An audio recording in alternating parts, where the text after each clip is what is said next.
Diego Armesto es abogado constitucionalista y en este espiral de la violencia en Rosario, Santa Fe, en el país, hay una decisión de que la Constitución sea el arma para poder desarmar estas bandas narcocriminales. ¿Desde dónde tenemos que pensarlo?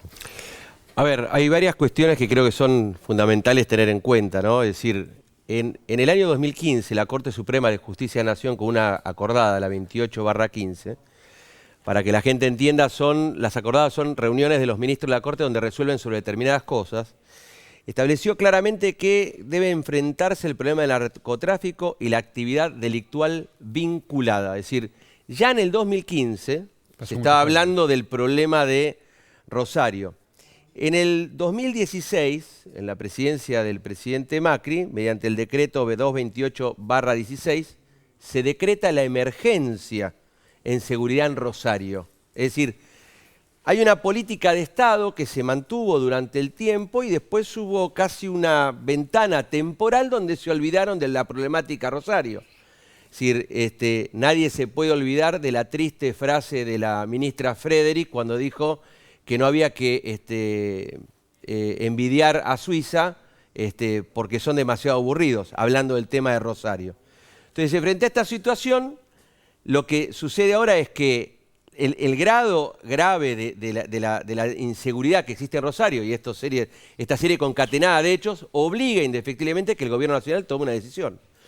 Y crean como vos decías al principio, este comité de crisis. Este comité de crisis tiene un respaldo jurídico, porque esto es importante, Horacio, que hay que tener en cuenta. Es decir, todo el accionar que lleva adelante tiene que ser en el marco de la ley y de la Constitución. Sí, claro. Es decir, no podemos salirlo de esas reglas que son fundamentales. 40 años de democracia lo amerita. Exactamente, pero hay cosas que creo que son interesantes tener en cuenta. Una de ellas es la ley de seguridad interior. Yo había hecho una placa a ver, vamos a donde está el artículo 25 y el artículo 27, ¿Qué dice? es decir, y el artículo 23, que habla sobre el empleo de las fuerzas de seguridad y policiales nacionales fuera del ámbito de la jurisdicción federal, ¿sí?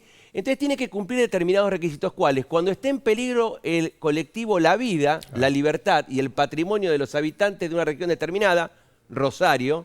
Ahí cuando dice cuando estén en peligro colectiva la vida, cuando yo veo y vimos todos que después del asesinato a quemarropa del chico del playero, te plantan un papel diciendo agente de trabajo y gente...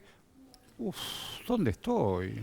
No, pero vos fíjate la imagen... Dame la placa de nuevo, por favor. Vos fíjate la imagen esta que claro, si no se contradice con lo que está diciendo la ley. Es decir, hay un marco legal... Ahí tenés el quemarropa. Exacto. Hay un marco legal vigente donde vos podés utilizar las fuerzas cuando existe un comité de crisis. Ahí las fuerzas federales ya llegaron. Exacto. El artículo 27 o 28, si no me olvido, de la misma ley, este es el 23. Este es el 23, dame ve que el dice 27, cuando se encuentren gravemente... Ahí el 27, el Ministerio de Defensa.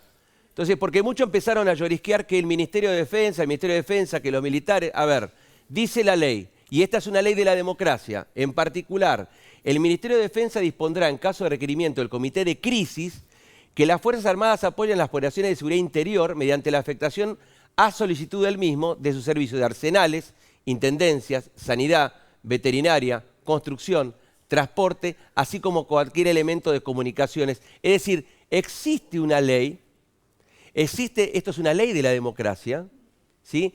Es como algunos pueden contraponer la existencia de la ley de defensa nacional, que es distinta a la ley de seguridad interior. Esa es la pregunta que te iba a hacer. Porque además hoy alguien me decía, mira, cuando las Fuerzas Armadas entraron en México, fracasaron.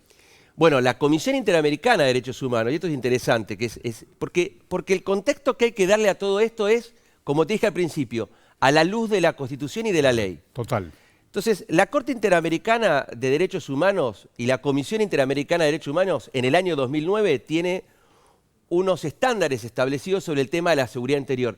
Y la Comisión Interamericana es específica, dice, cuando se encuentra la obligación positiva del Estado es proteger al ciudadano. Sí, claro. ¿Sí? ¿Frente a quién? Frente a quien comete el delito, no al revés. Claro. Es decir, la política... No podés invertir. Exactamente, lo tenés que invertir. ¿Por qué? Porque en el caso del chico o del colectivero, o del tachero, si digo tachero para que la gente lo entienda, es decir, automáticamente se ve afectado un derecho humano, que es indefectiblemente el derecho a trabajar, el derecho a circular, Sí, claro. el derecho... Hoy los colegios estaban vacíos, Bueno, todos no querían ir por el los miedo. negocios cerrados, Yo Horacio. te hago una pregunta.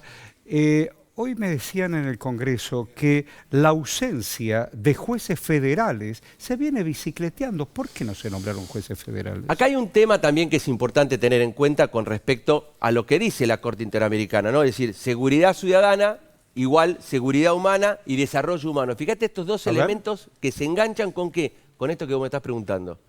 El órgano jurisdiccional.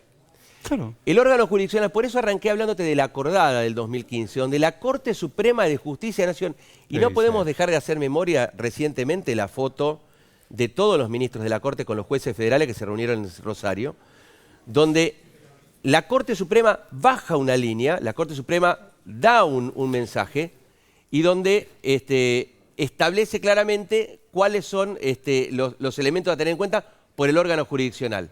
El Código Penal, esto no es seguridad interior, el Código Penal dice cuando alguno de los delitos previstos en este código hubiera sido cometido con la finalidad de aterrorizar a la población u obligar a las autoridades públicas nacionales o gobiernos extranjeros o agentes de organizaciones internacionales a realizar actos de abstenerse de hacerlo, de la escala incrementará en el doble del mínimo y del máximo. Es decir, el Código Penal también, una ley de la democracia, porque esto es una modificación que se hizo la reforma. del Código Penal, establece también que hay delito.